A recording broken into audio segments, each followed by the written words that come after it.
In my last class, I demonstrated to you the algebra of coefficients related to a binomial expansion.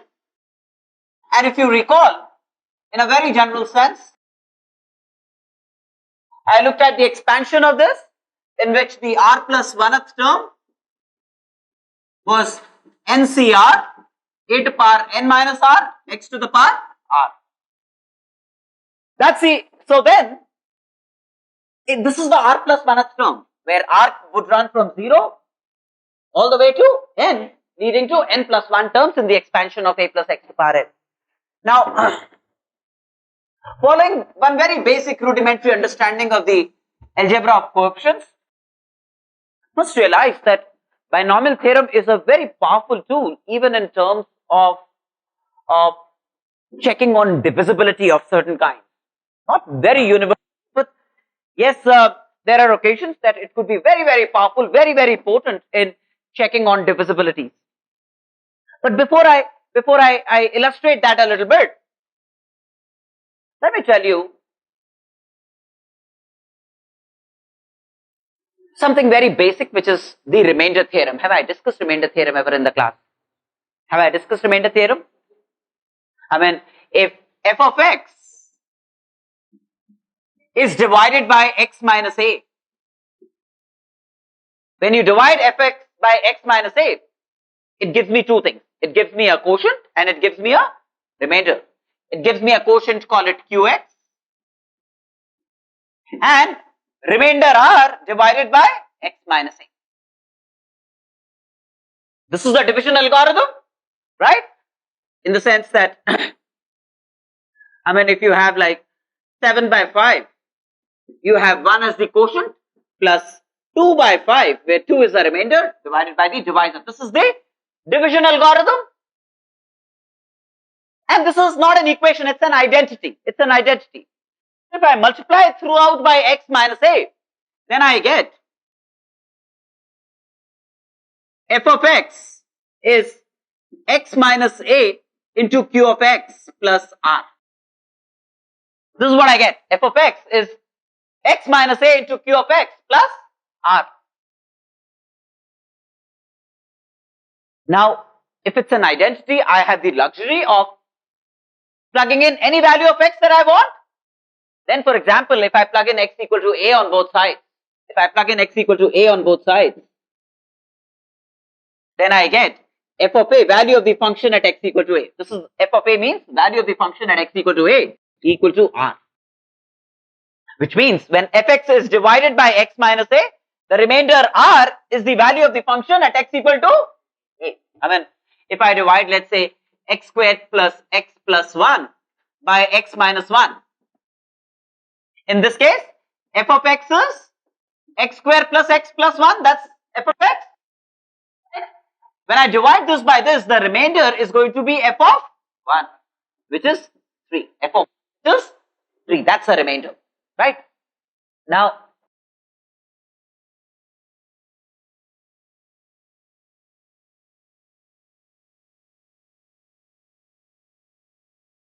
in a situation, let's say, where x power n plus a power n is divided by x plus a. X plus a means x minus a, right? So in this case, instead of a, you have minus a. Now, f of x then is x power n plus a power n. That's f of x. Now, the remainder of this division would be the value of the function fx at x equal to minus a. At x equal to minus a. Yes or no? Right?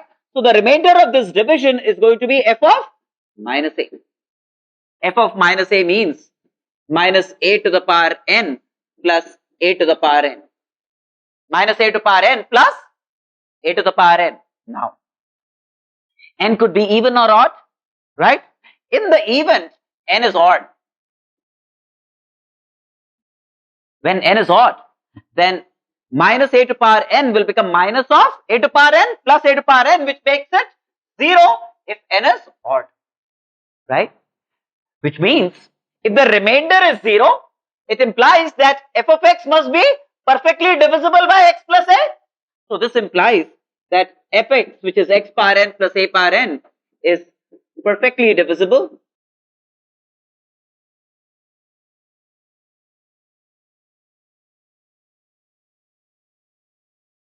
by x plus a.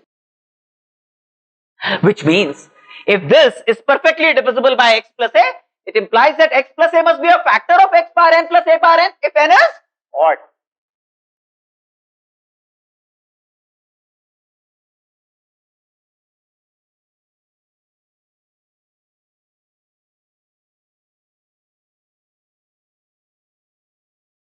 Provided n is odd. That's why x cubed plus a cubed is perfectly divisible by x plus a. X power 5 plus a power 5 is perfectly divisible by x plus a.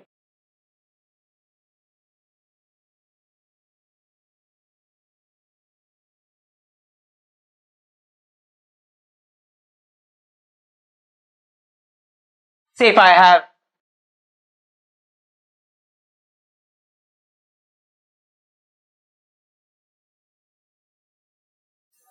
three to the power 600, 3 to the power 600, or rather, okay, and I divide it by 8, and I divide it by 8. 3 to the power 600 divided by 8. Now this could be written as 3 squared whole to the power 300 divided by 9 minus 1. Now if I took 3 squared as some x, 3 squared as some x, then this is like x to the power 300 divided by x minus 1. X to the power 300 divided by x minus 1. So now we want to find the remainder of this division. So if f of x is x power 300, then the remainder here is going to be f of 1. Remainder is going to be f of 1, means 1.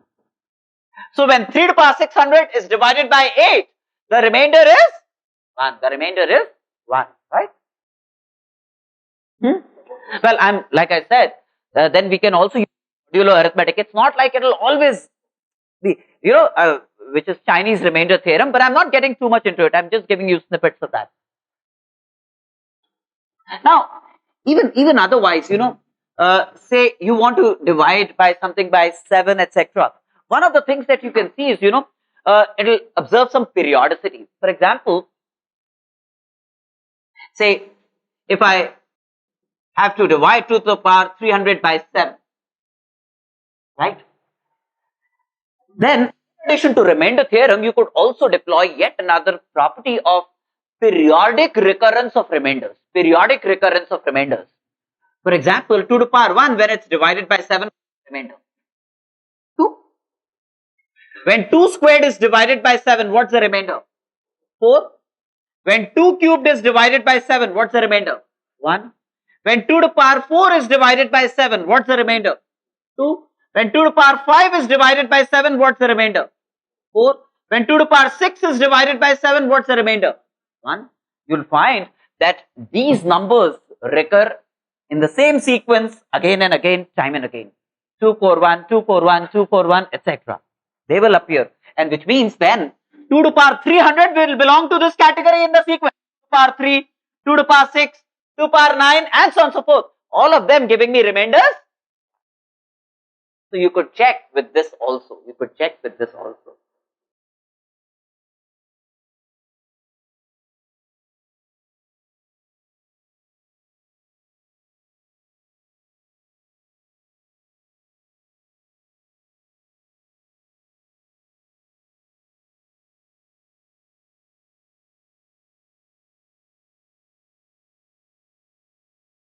Now, suppose I have a number 2222 to the power 5555 plus 5555 to the power 2222. Small number, right? Very small. And the divisibility of this number by 7. I want to check the divisibility of this number by 7. Now realize that when you divide 2 by 7, then the quotient would be 317, leaving 3 as the remainder. Yes or no? I mean, if you divide this by 7, then you will get 317, 3, 1, 7, 7, 49, and then 3 as the remainder. Right? So 2 could be written like this. 5, 5, 5, 5, divide by 7, you get 4 as the remainder. Right? Now, this 2 I write as this.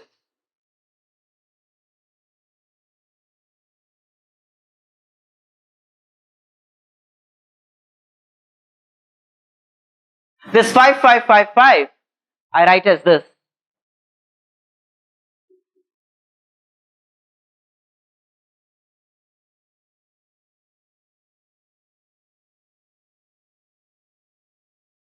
Right? Now, I choose to binomially expand.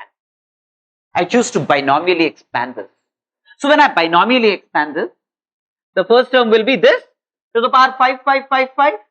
The next term would be 5, 5, 5, 5 C1 into this to power 5, 5, 5, 4 plus into 3. Yes or no? Okay. Yeah. X plus A plus X to power N. A to power N plus NC1 A to power N minus 1 X plus NC2 A to power N minus 2 X squared and so on and so forth. Realize that the number of terms here in the expansion would be 5, 5, 5, 6. Right? Now, of which, except for the last term, which is like 3 to power 5, 5, 5, 5. Except for the last term, which is 3 to power 5, 5, 5, 5. All other terms contain 7 in them. Yes or no? Right? When I expand this binomially, then except for the last term, which is 4 to power 2, 2, 2, 2, all other terms contain 7 in them. Clear? Right? Yes or no? Right. Now, so all terms containing 7 I write as say 7k. I add all the terms that contain 7, and then the one term that does not contain 7 is going to be 3 to power 5, 5, 5, 5. That's the one term not containing plus. If I expand this, then all terms will contain 7 except 4 to power 2, 2, 2, 2. So then this would be like all terms that contain 7 I write as 7m plus 4 to power 2, 2, 2, 2. Yes or no? Now 7k plus 7m is like some 7l. Is like some 7l.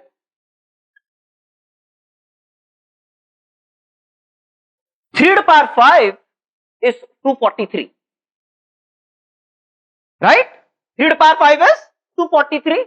This is 243 to power 1, 1, 1, 1 plus.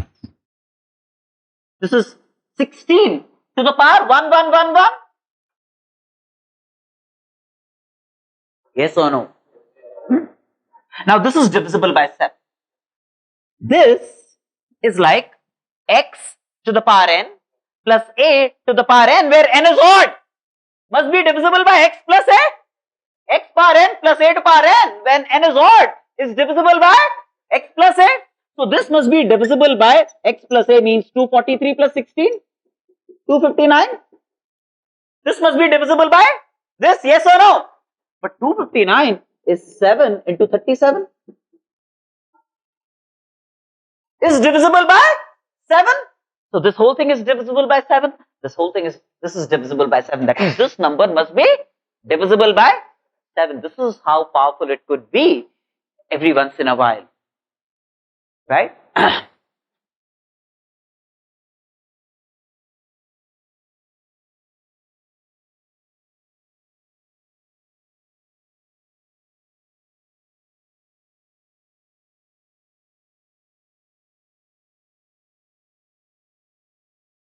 Now, the first sheet that was given, let me illustrate a little more out of the sheet.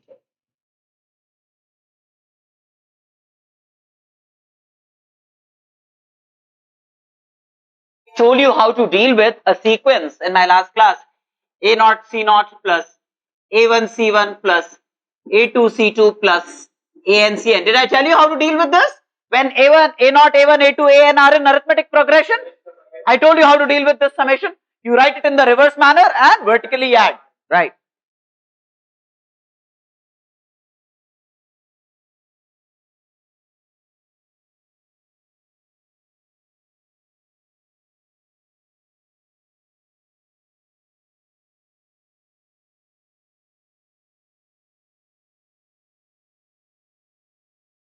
Did I solve 10 part 1 for you in the previous class? Let's look at problem 8.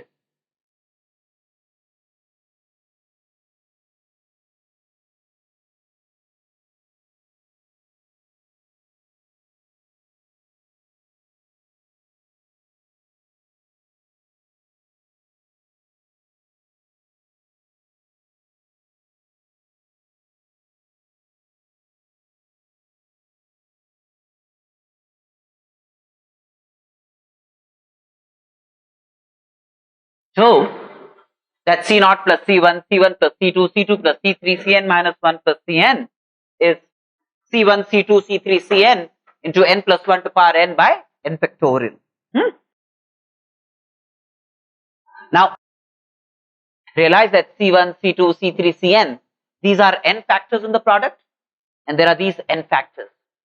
Now, at the onset, what you might want to do is to do a rearrangement in the sense, bring the C1 here, bring the C2 under this factor, bring the C3 under this factor, bring the Cn under this factor, right? So, establish the following instead: C0 plus C1 by C1, C1 plus C2 by C2, C2 plus C3 by C3,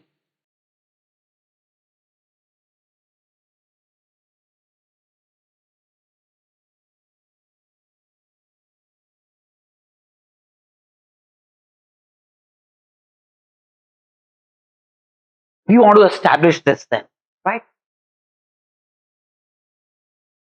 Now, these n factors belong to a common template, The template here is, in a very general sense, if I have to generalize these n factors, then the general term of this would be NCR plus NCR minus 1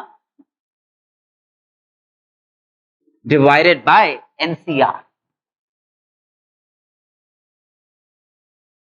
Yes or no? Right? So, if you plug in R equal to 1, you get this. If you plug in R equal to 2, you get this. If you plug in R equal to 3, you get this. If you plug in R equal to n, you get yes or no. Now, NCR plus NCR minus 1, I've told you is n plus 1 CR, right?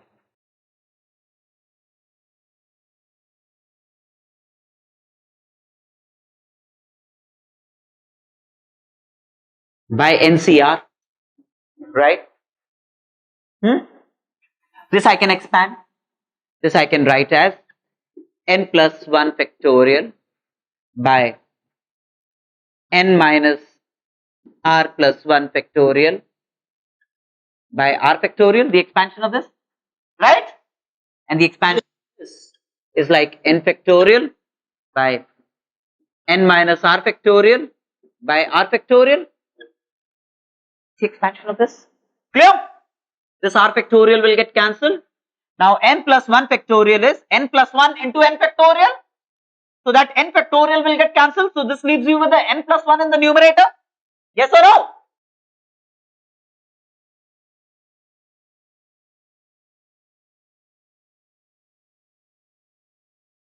Now this is n minus r plus 1 into n minus r factorial. Yes or no? This is n minus r plus 1 into n minus r factorial. Will get cancelled with this n minus r factorial, leaving you with n minus r plus 1. Yes or no?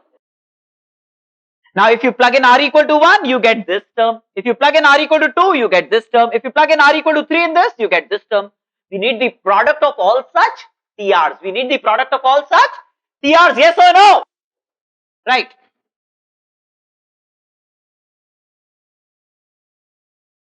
Now, of course, it's a matter of performing just the last rites on this. For r equal to 1, I'll get this factor, which is like n plus 1 by n.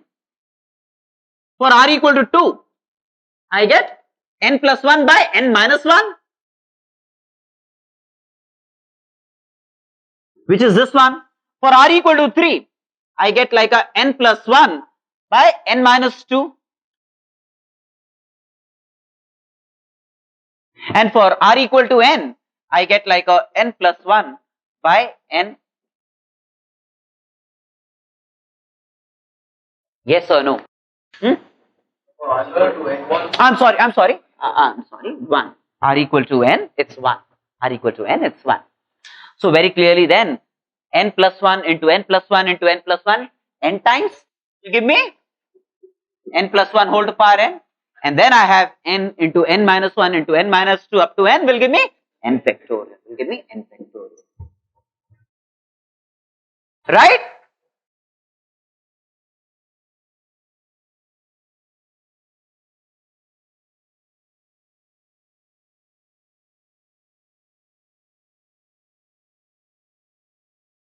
Shall we proceed?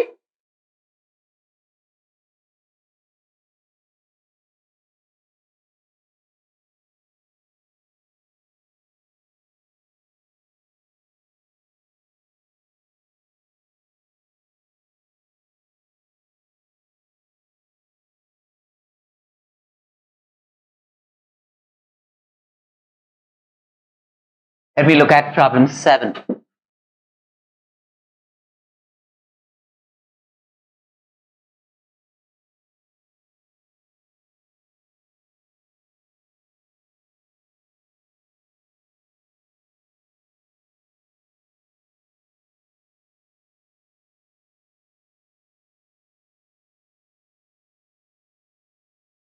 Clear?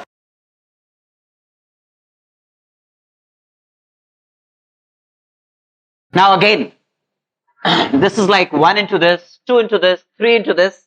So the general term is going to be R into CR divided by CR minus 1. That's the general term. If you plug in R equal to 1, you get this term. If you plug in R equal to 2, you get this term, and so on and so forth. So this summation is summation of TRs R equal to 1 to clear. Now let's simplify matters here, because I just need to do it for one term and then use the template across the sequence. This is R into, this is NCR, which is n factorial by n minus R factorial by R factorial, right? This is NCR minus 1, which is n factorial by n minus R plus 1 factorial by R minus 1 factorial. Yes or no? Clear? Now this n factorial will get cancelled with this n factorial, right? R into R minus 1 factorial is R factorial, which will get cancelled with this R factorial. Now n minus R plus 1 factorial is n minus R plus 1 into n minus R factorial. Yes or no? N minus R plus 1 factorial is n minus R plus 1 into n. That n minus R factorial will get cancelled with this. So leaving you with n minus R plus 1. Yes or no? So if you plug in R equal to 1, you get the first term, which would be n. If you plug in R equal to 2, you get n minus 1. If you plug in R equal to 3, you get n minus 2, n minus 3, R equal to n, you will get 1. So you have like 1 plus 2 plus 3 plus n, some of the first n natural numbers, which is n into n plus 1 by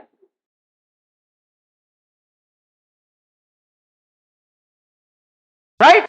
So there are times when you would have to do a template design, a template identification, and around that template, you need to spread it across the volume of the sequence. This is what normally done. Clear?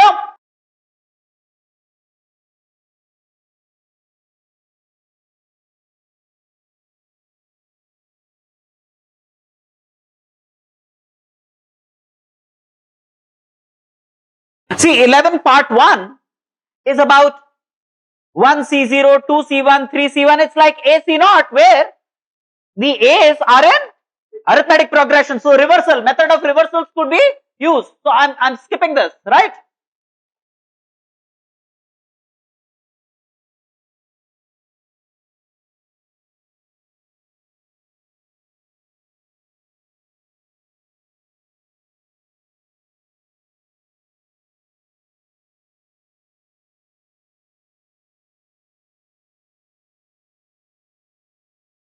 Let me look at 12.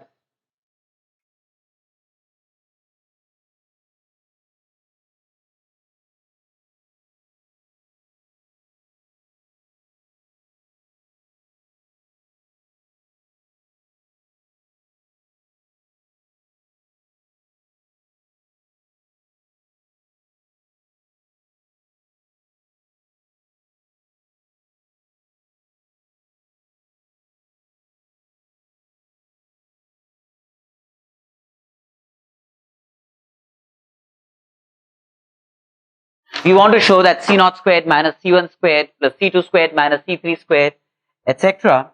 is 0 when n is odd and is minus 1 to power n by 2, ncn by 2 when n is even. Again,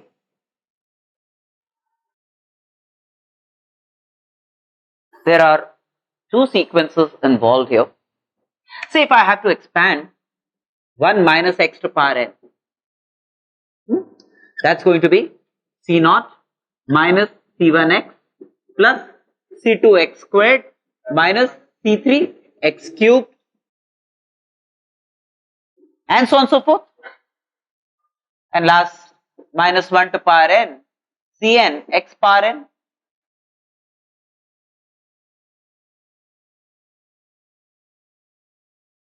Now, 1 plus x power n in descending powers of x, if I have to expand in descending power, right? I have told you could expand it in two ways. You could expand it in ascending powers of x, you could expand it in descending powers of x. So in descending powers of x, it will become like a C0 x power n plus C1 x power n minus 1 plus C2 x power n minus 2 plus C3 x power n minus 3 plus Cn. Yes or no? Right? Now, and you know, it didn't take rocket science to figure out where we are heading and why we are doing this, because after all, I'm seeking C0 squared minus C1 squared plus C2 squared minus C3 squared. One thing, the fact that the square terms are appearing means for sure that I needed two sets of expansions. Also, since there is a minus sign, I needed one with a plus, one with a minus, so that on multiplication, C0 squared minus C1 squared plus C2 squared minus C3 squared, the signs could alternate. You know why I did this? Now if I multiply this with this, right, if I multiply this with this, that is 1 minus x squared whole to power n, if I did this, for example,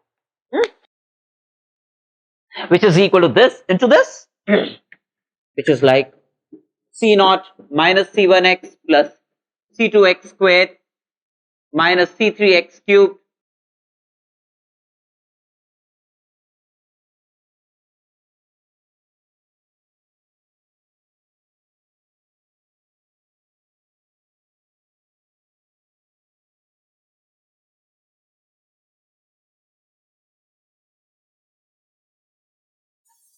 realize this multiplication,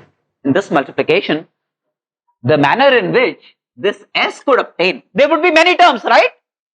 When I multiply this indiscriminately, there would be a large number of terms that would appear in the expansion, right? But check something very simple.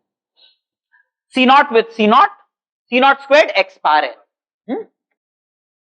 Minus C1 with plus C1 minus C1 squared, again x bar n. C2 with minus C2 will give me minus C2 squared, x bar n. Similarly, minus Cn squared minus 1 to power n, x bar n, which means, how does S appear on the right hand side? On the side, there are very many terms in the expansion. There are very many terms in the expansion on the right hand side, but the coefficient of x bar n on the right hand side. The coefficient of x bar n on the right hand side is this S, yes or no? When I multiply this out, then of the very many terms in the expansion, the coefficient of x bar n on the right hand side is this S. And then of course there are other terms. X bar n minus 1 terms, x bar n minus 2 terms, and so on and so forth. Yes or no? But the coefficient of x bar n very clearly is just S, the required summation. Clear? So I have caused this S to appear as coefficient of x bar n on the right hand side. The whole objective of doing this was to bring S to life. The way S was brought to life was this. It was made to appear as coefficient of x bar n on the right hand side. Yes or no? Now, of course, the task is fairly simple. The coefficient of x bar n on the right hand side, which is S, must be equal to coefficient of x bar n on the left hand side, which is coefficient of this x bar n here. Yes or no? Simply speaking then,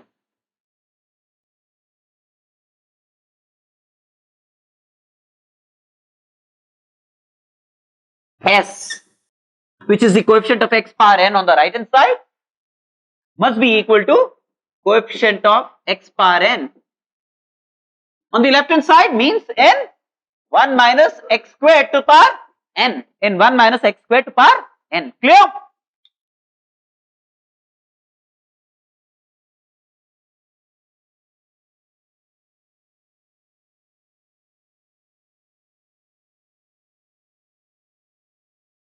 Now, so essentially the rth term of this expansion, the r plus 1th term of this expansion, the r plus 1th term of this expansion is going to be NCR a to the power n minus r, and instead of x you have minus x squared. So NCR minus x squared to power r. Yes or no? That's the general term, r plus 1th term. NCR, a here is 1 and x is minus x squared here. So NCR 1 to power n minus r and minus x squared to power. That's the r plus 1th term. For different values of r, you get different terms in the expansion of this. R will take values like 0 to n, 0 to n, n plus 1 values, right? Number of terms in the expansion of this would be n plus 1. So this then could be rewritten as minus 1 to power r NCR x to the power 2r. Yes or no? Right? Now, for a certain, what we are seeking in the expansion of this is the coefficient of x bar n. We are seeking a r for which this will become x bar n. Then this will become the coefficient of x bar n. Yes or no? Right? Of all the r's starting from 0 to n, we are seeking a r that will cause this to become n. This then will be the required coefficient of x bar. Yes or no? Right? So then, we want, in order to get x bar n, the corresponding value of r must be such that 2r should be n. 2r should be n. Now, if n is odd, then this will never happen, isn't it? If n is odd, left hand side is even. If n is odd, see, realize that the left hand side is even, and even cannot be equal to odd. So, if n is odd, 2r equal to n is never possible.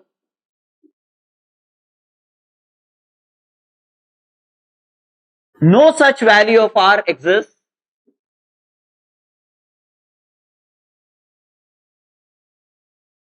That would furnish x bar n.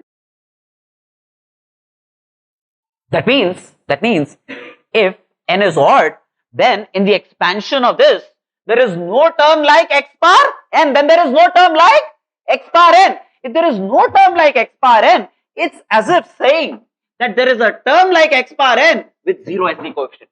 No term like x bar n means 0 into x bar n.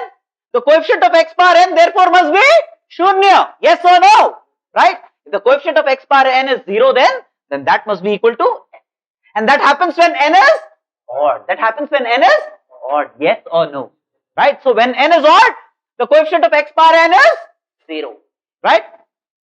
However, when n is even,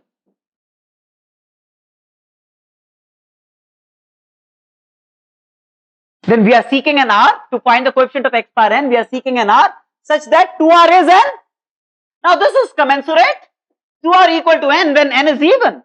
We can find a value of R even equal to even is compatible, right? So then the required value of R that will give me coefficient of x bar n would be n by 2.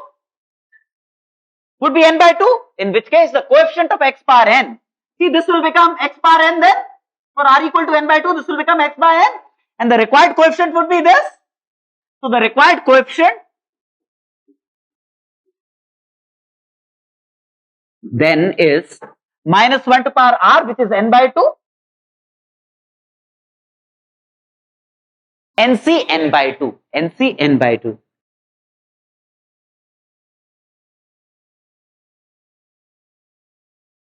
Yes or no?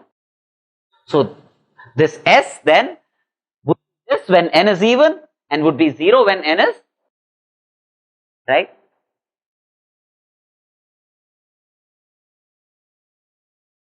Okay, what I want you to do is, see, we'll shuttle between sheet 1 and the next sheet. All right. So since we've done some bit from sheet 1, I want you to go a little independent with the sheet title, the next step. Sheet title, the next step. All of you have the sheet on you, right? Please have the first 6 problems attempted right now. 7 problems attempted. One mistake. One typo here is, refer to problem 4. Problem 4, which reads coefficient of 1 by x in the expansion of 1 plus x bar n, which is alright. 1 plus x bar n is alright. But the next term, read this as 1 plus 1 by x to power n. The next term, which is written as x plus 1 by x, you write it as 1 plus 1 by x to power n. Right? Please get started with this sheet.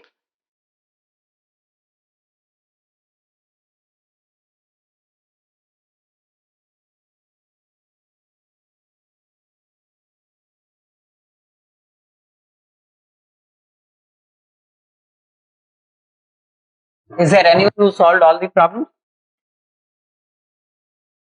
All 7? You solved the first 10 problems? Okay. Up to 11. Very good. Now,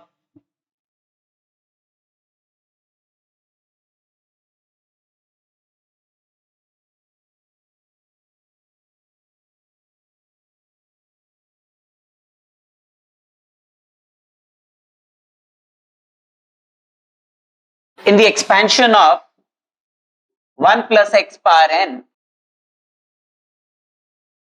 the coefficients of the 5th, 6th and the 7th terms are in arithmetic progression. Well, 5th term means t4 plus 1, right? And the coefficient of tr plus 1 here is going to be nc4. The t6th term would be nc5.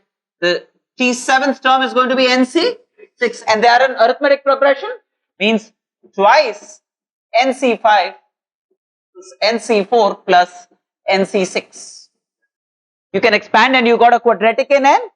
The two values of n turned out to be 7 and 14. I hope all of you got this right? A quadratic in n appears when you simplify this, and the two values of n would be 7 and 14, right? All of you got this right, isn't it? Okay.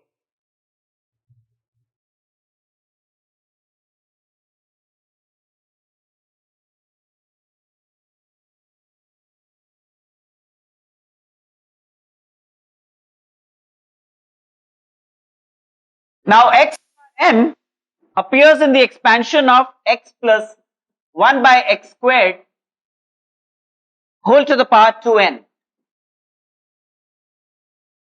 Now, the general term of this, the r plus 1th term is 2ncr, a which is x, to power 2n minus r, x which is 1 by x squared to the power r. Yes or no?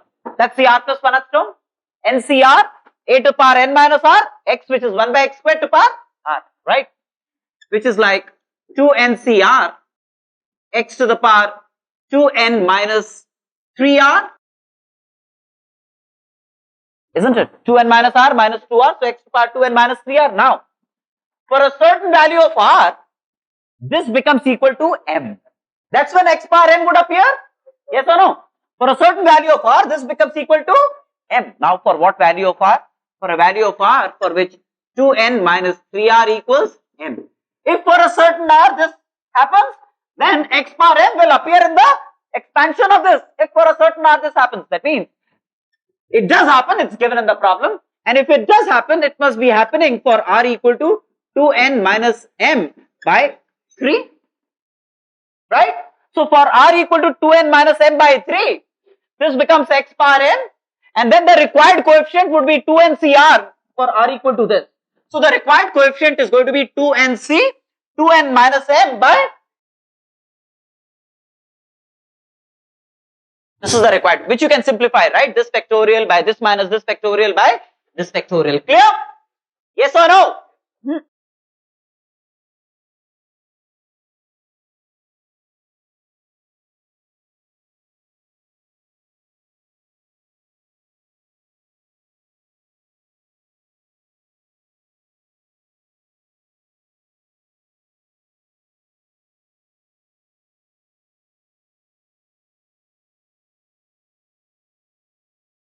Problem 3.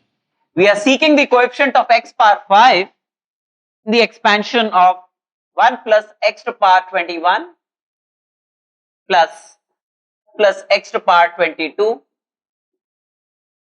up to 1 plus x to power 30. We are seeking the coefficient of x power 5 in this.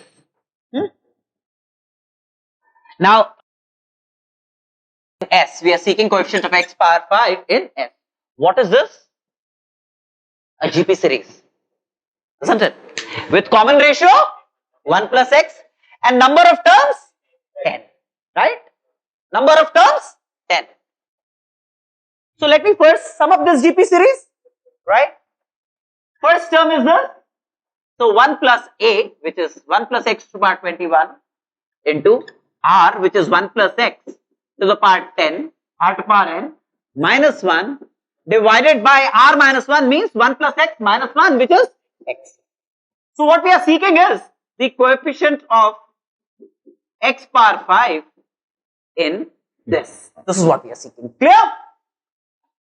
Which means we are eventually seeking coefficient of x power 5 in 1 plus x to power 31 minus 1 plus x to power 21 by x. Now, coefficient of x power 5 in this whole thing is like seeking coefficient of x power 6 in the numerator. Because x power 6 in the numerator when divided by x will give me x power 5. Yes or no? So essentially in principle I am seeking the coefficient of x power 6 in the numerator, right?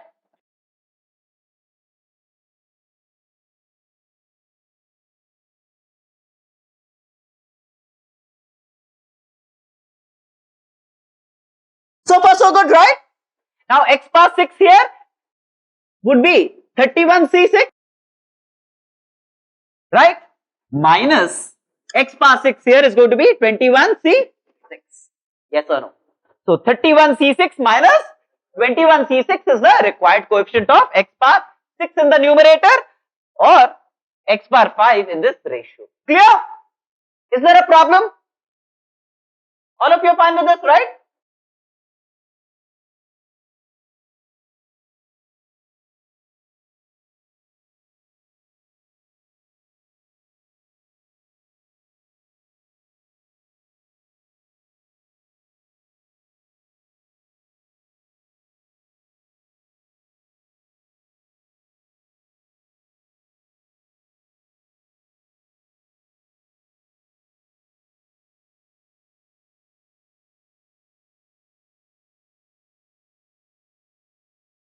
Now we are seeking coefficient of 1 by x in 1 plus x to power n. Like I told you, there is a mistake here.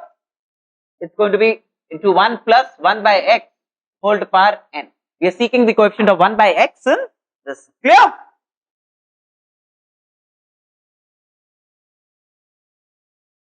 That means we are seeking the coefficient of 1 by x in, this is x plus 1 to power n into 1 plus x to power n, which is like 1 plus x to power 2n divided by x power n. We are seeking the coefficient of 1 by x in this. Clear? Now 1 by x in this is like x power n minus 1 in the numerator. See, x power n minus 1 in the numerator when divided by x power n will give me x power minus 1, which would be 1 by x, right? No? Didn't understand, no? I'm saying in this, we are seeking something into 1 by x. How would 1 by x appear? In the numerator, if there is a term like something into x power 2n minus 1, x power n minus 1, that when divided by x power n will give me x power minus 1.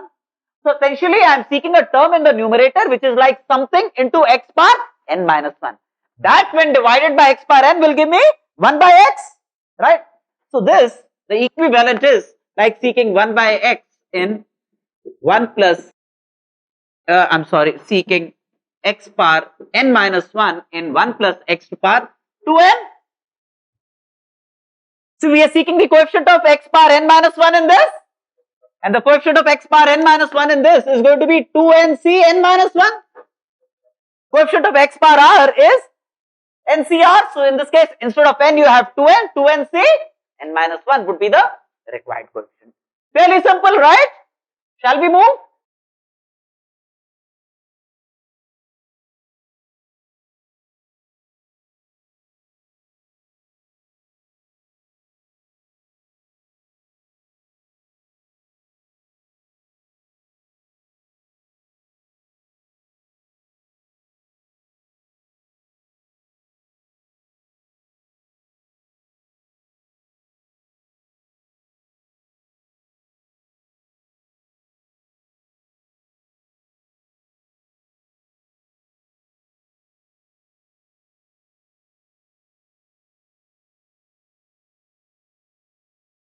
In the expansion of 3x plus 2x square whole to power 6, we are seeking the coefficient of x power 11. We are seeking the coefficient of x power 11 in the expansion of this.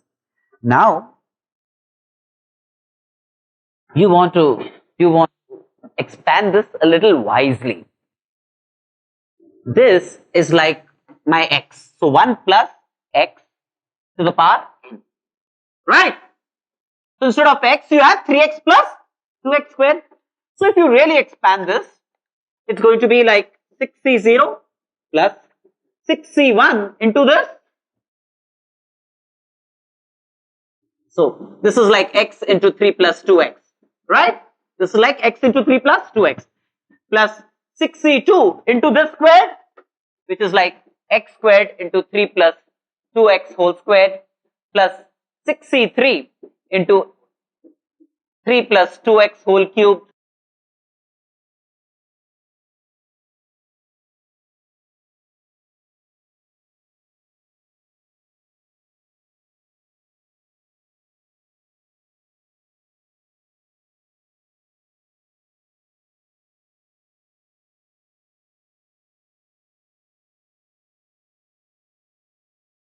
Yes or no? Right? Now, you have a myriad terms that will be available, out of which we want to identify x power 11. X power 11 will not appear here. In this, the highest power of x when you multiply would be 4, x square and x square. In this, the highest power of x that will appear is x cubed and x cubed, x power 6. In this, x power 8. In this, x power 10. So this is the only one that will source x power 11. Yes or no? This is the only one that will source x power 11. And 66 is 1. So just remove this. Right? Now, so we are seeking the coefficient of x power 11 in this.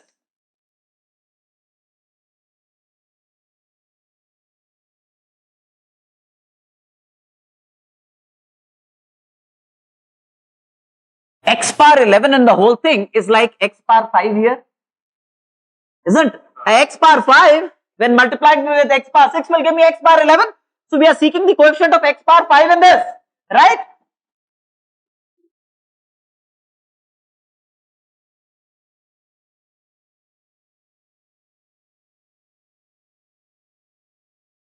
Right? Now, so x bar 5 would be, this is whole to power 6. 6c5, 3 to power 6 minus 5 into 2x to power 5. NCR, a to power n minus r, x to the power r. This is a and this is x. So the x power 5 term would be this 6c5, 3 to power 6 minus 5 into 2x to power 5. Yes or no? This would be the x power 5 term, right? And its coefficient is 6c5 into 3 into 2 to power 5. That's the required coefficient of x power 5 and therefore x power 11. Clear? Makes sense to all of you, right?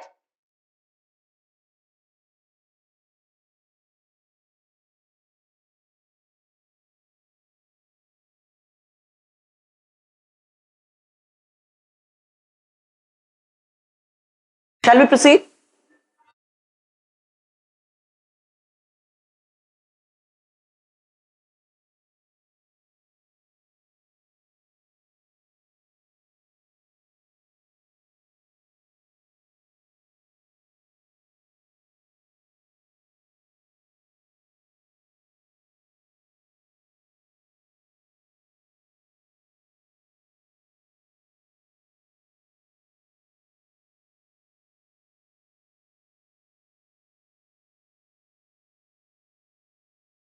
One plus 2x plus x squared whole to power n is summation AR x power r. That means a naught plus a1x plus a2x squared plus a3x squared x cube up to a2n x power 2n.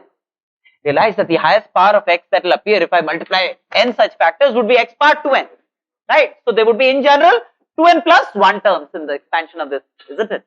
Which includes all powers of x. Some of them could be 0 also. Some coefficients of certain powers of x could be 0 also. But in a very general sense, some ARs could be 0. But we don't bother about that right now. What we are seeking is AR here. What we are seeking is AR, the supporting coefficient of x power r. Now fairly simple because this is 1 plus x whole square. No? So this is like 1 plus x to power 2n. Yes or no? So coefficient of x power r here in a general sense is going to be 2ncr. Coefficient of x power r is going to be 2ncr. So this must be AR. AR therefore must be 2ncr. This is AR. Clear? Right?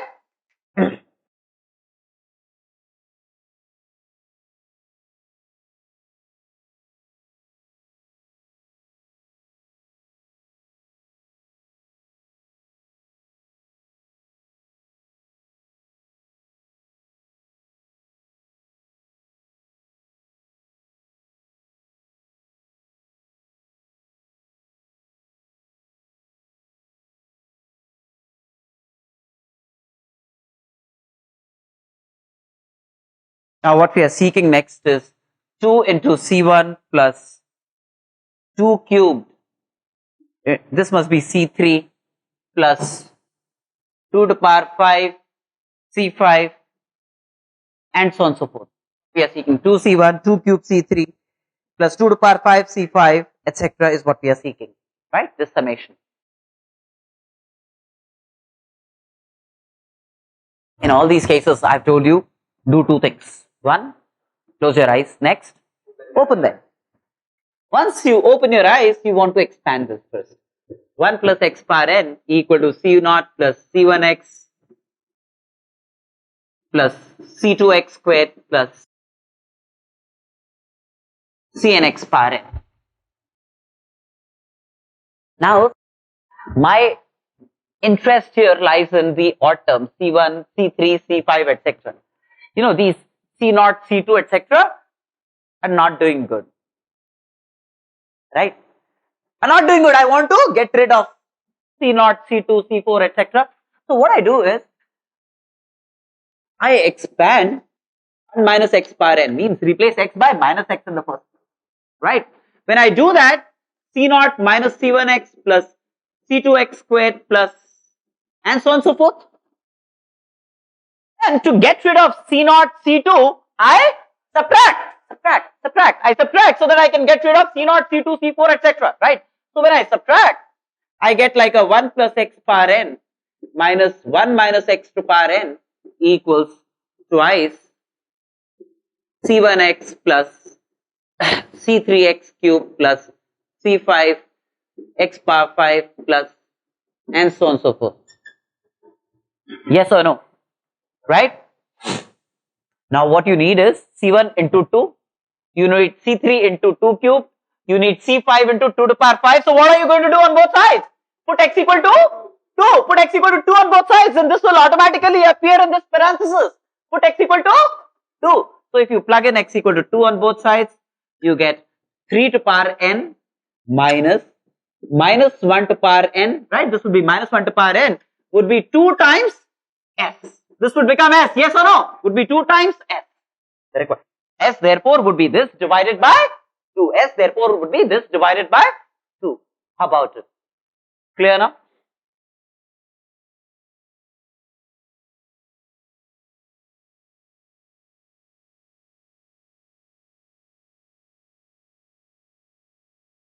Now, one variety which I want to teach you as a very general template, the variety that appears in problem 10.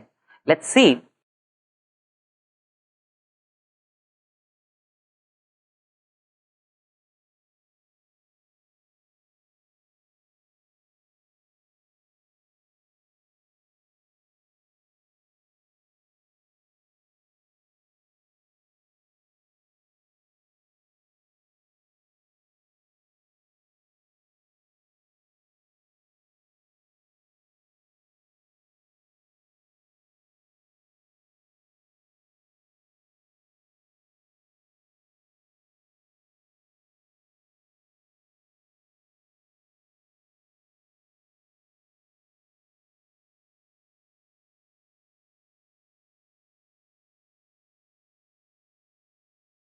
Four plus root 15 to the power n is I plus f, where I is an integer and f is a fraction. I is an integer and f is a fraction, means greater than 0 and less than 1.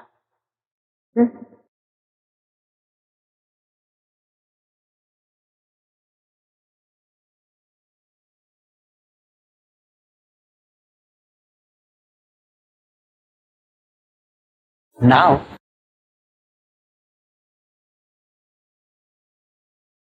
four minus root 15 into 4 plus root 15 is 1. Yes or no? Which means 4 minus root 15 is 1 by 4 plus root 15, which obviously is less than 1. 1 by 4 plus root 15 is less than 1. So 4 minus root 15 is less than 1. So let me call, and obviously also greater than 0. Also greater than 0. So let me call 4 minus root 15 as some f prime, which is a fraction now, because it lies between 0 and 1. In fact, 4 minus root 15 lies between 0 and 1. You can, as you can see. So this to the power n will also lie between 0 and 1. Yes or no? If there is a number that lies between 0 and 1, raise it to any natural number power, it will still lie between 0 and 1. Yes or no? Right? So what I do is, if this is a number lying between 0 and 1, I make a representation of the following kind. 4 minus root 15 whole to power n, I choose as f prime. F prime lies between 0 and 1. F prime lies between 0 and 1. Yes or no? Okay. Now, so far so good, right? Because what I'm going to do for this problem, we are going to do for a large number of problems. So, keep this as a general template available to you. Okay.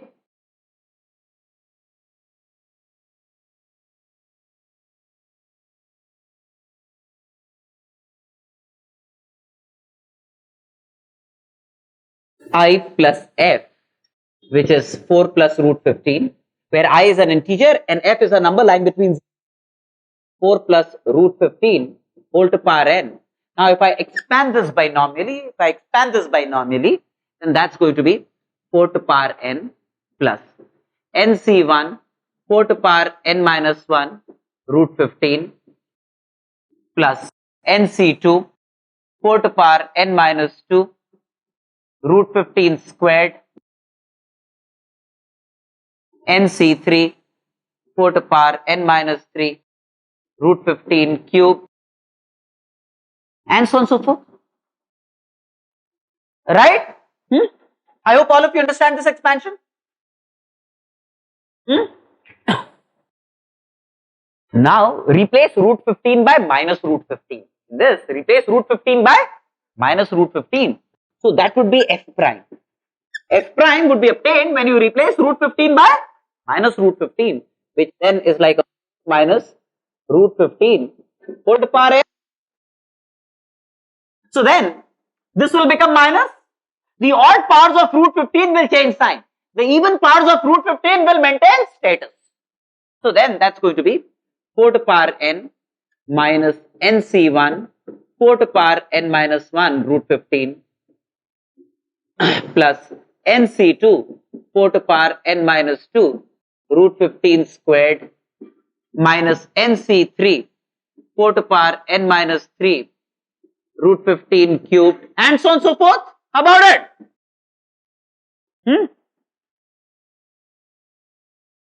Now even powers of root 15 would be integral. Even powers of root 15 would be integral. Let me add the two.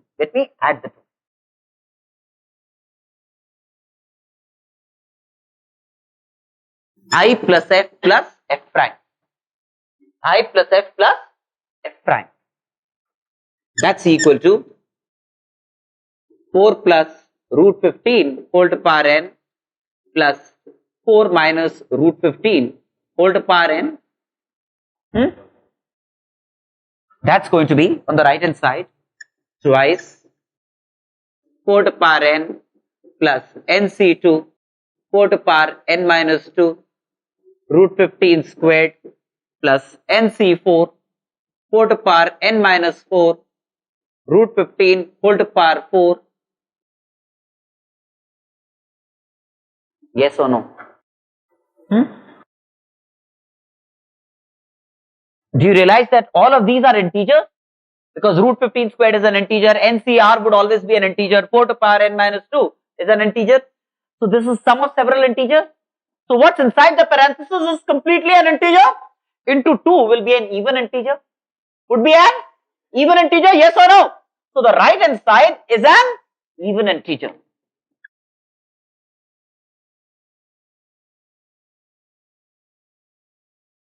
And the left hand side is I plus f plus f prime. So I plus f prime. Where f and f prime are numbers that lie between 0 and 1, yes or no? Now, this whole thing is an even integer. I is an integer. So f plus f prime must be an integer, f plus f prime must be an integer.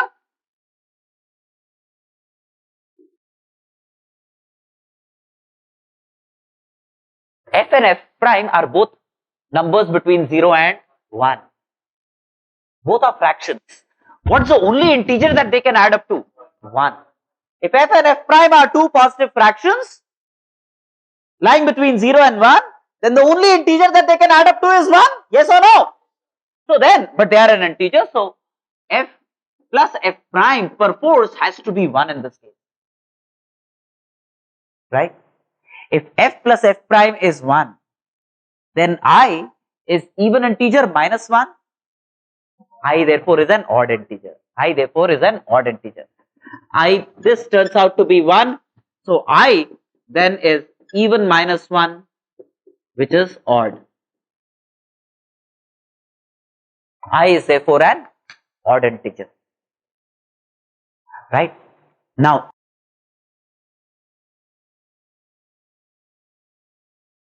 f plus f prime is 1.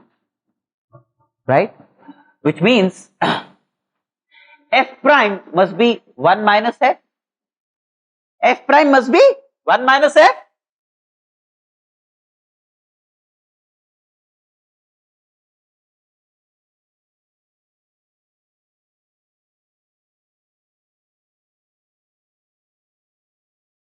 Or say f equals 1 minus f prime.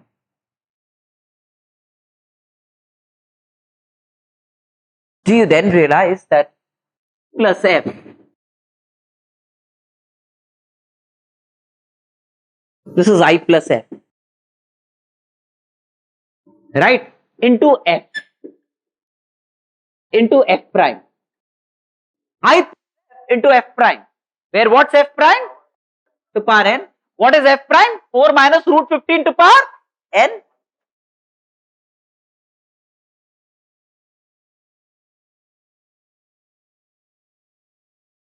This is 1. Where what's f prime? F prime is 1 minus f. F prime is 1 minus f. So we have I plus f into 1 minus f. F prime is, that's equal to 1. That's another property of this. I plus f into 1 minus f turns out to be 1. Yes or no?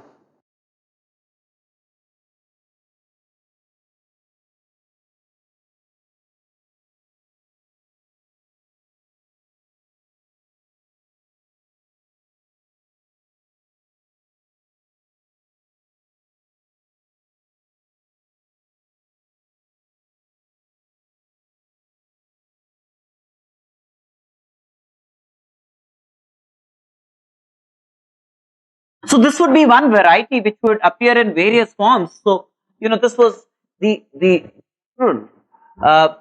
method of approaching situations of this kind. Now, if you look at problem 11, if the term in the expansion of ax plus 1 by x to power n is 5, if the fourth term means 3 plus 1 is 5 by 2,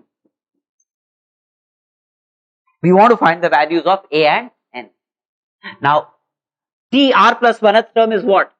NCR AX to power n minus r into 1 by x to the power r.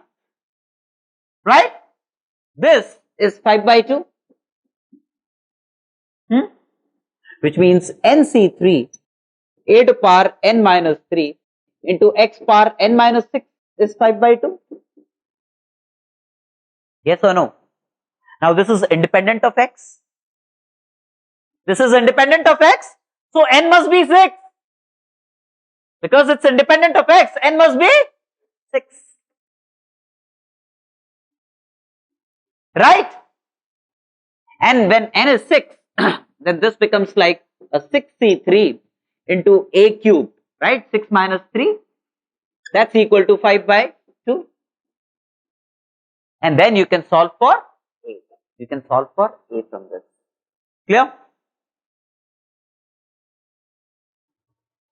Is there anyone who solved problem 8? No? Anyone who could solve problem 8?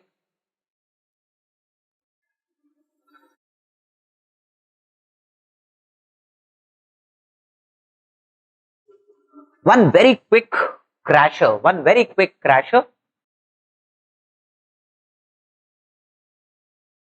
Although, I'm going to do complex numbers very properly later. But when I talk of a cube root of unity, if x is the cube root of unity, then x is 1 to power 1/3. That's a cube. Then x is a cube root of unity, isn't it? That means x cube must be 1 if x is a cube root of unity. That means x minus 1 into x squared plus x plus 1 must be 0. Then the 3 values of x obtained would be cube roots of unity. Yes or no? So the 3 values of x obtained are x equal to 1 here. That's a cube root of unity. And then this is a real value. This is a real value. The other 2 values of x that will serve as cube roots of unity would be when this is 0. Either this is 0 or this is 0. So then x squared plus x plus 1 equal to 0 will also give me a value of x that's a cube root of unity. Yes or no? So in this case, realize that if alpha and beta are the roots of this equation, if alpha and beta are the roots of this equation, then alpha beta would be 2 more cube roots of unity. In this case, discriminant is less than 0. Check this. Discriminant, that means alpha beta must be complex. So alpha beta then are complex cube roots of unity. Are complex cube roots of unity. Of unity, right? But then if alpha real or complex, if you cube it, it will give you 1. That means whether you cube alpha or you cube beta, both would be 1. Why? Because both are cube roots of unity. Now, some of the complex cube roots of unity, they are the complex cube roots of unity. Their sum alpha plus beta is minus 1. Their product alpha beta is 1. Yes or no?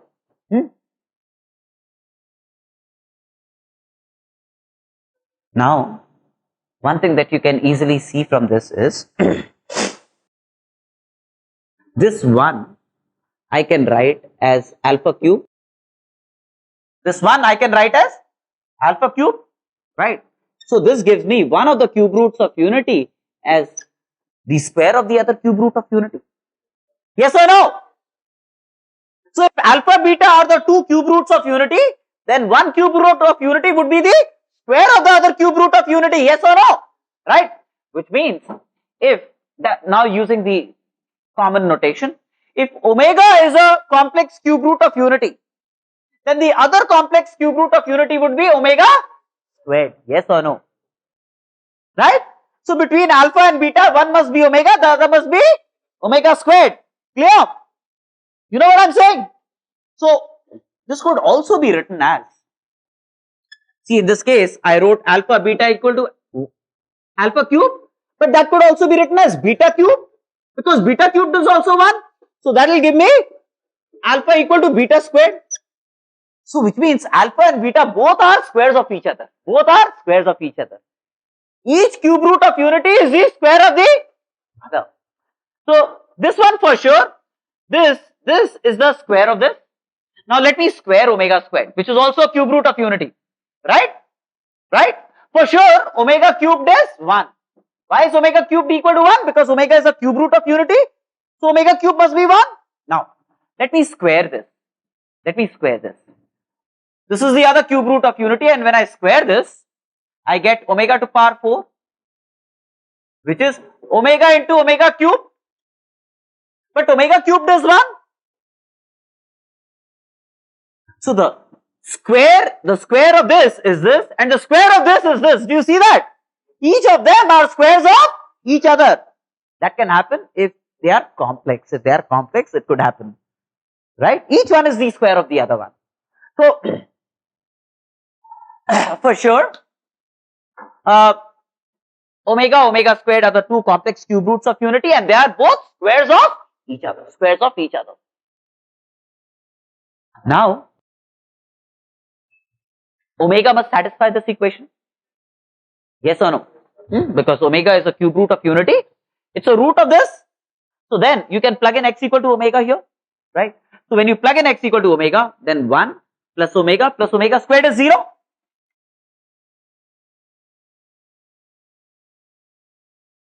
How about it? So 1 is a real cube root of unity. Omega and omega squares are the 2 complex cube roots of unity. This time all of them have confluenced together. The sum of the 3 cube roots of unity, real, 1 real and 2 complex, must always add up to the sum of the 3 complex cube roots, the sum of the 3 cube roots of unity, real and complex, must add up to 0 always. 1 plus omega squared must add up to 0. You know what I'm saying?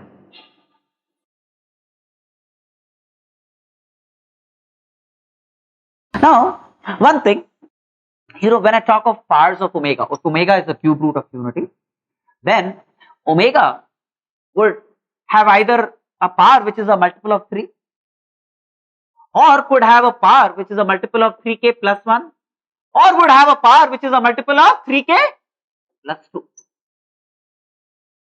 Any power would be either a multiple of 3, or a multiple of 3 plus 1, or a multiple of 3 plus 2.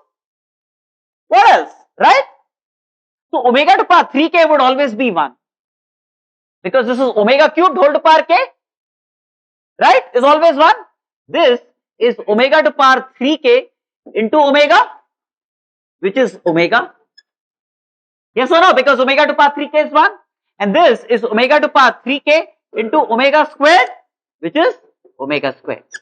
So if you raise omega to any power, it will either be 1 or omega squared. Raise a complex cube root of unity to any power, then there are only 3 possibilities.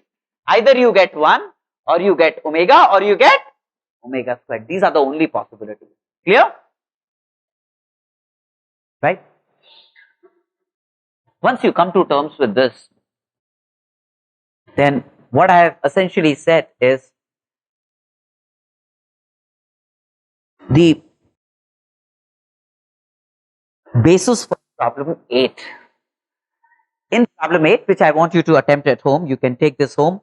In the identity, take x equal to omega, and then take x equal to omega squared and add. Take x omega to omega squared and add. Work this out at home. So,